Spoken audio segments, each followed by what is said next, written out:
আজকে recipe milk pudding.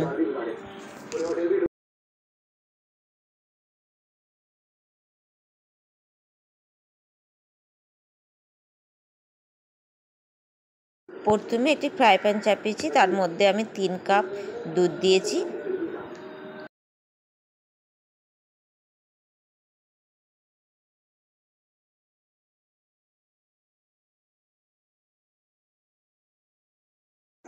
এরপর ওর মধ্যে 1 কাপ চিনি দেব, আর দেব আগার আগার পাউডার, একটু গুলে ওর মধ্যে দেব।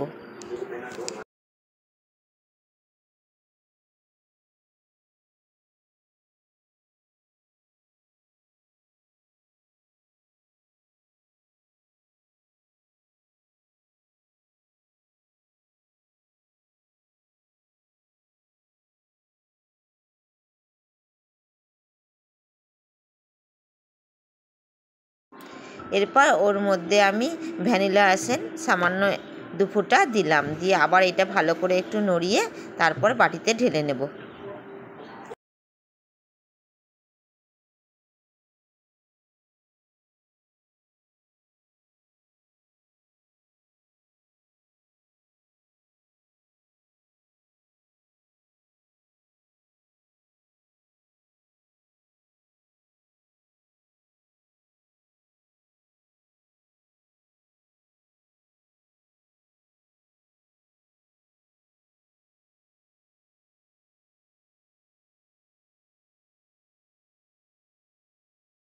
তারপর ফ্রিজে এটা 1 ঘন্টার জন্য রেখে দেব।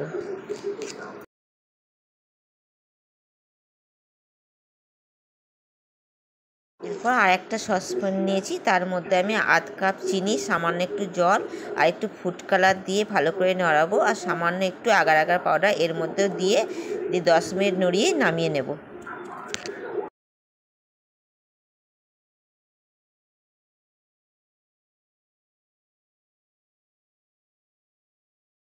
এবার এই চিনিটা যে কালার দিয়ে করে রেখেছি, এইটা আমি ওই পুডিংটার ওপরটাই পুরো ঢাকা দিয়ে দেবো, দিয়ে আবার ফ্রিজে 1 ঘন্টার জন্য রেখে দেবো।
এবার 1 ঘন্টা হয়ে গেছে, ফ্রিজ থেকে বের করলাম। আমার রেসিপি মিল্ক পুডিং রেডি। এবার পিস পিস করে কেটে খেয়ে দেখছি।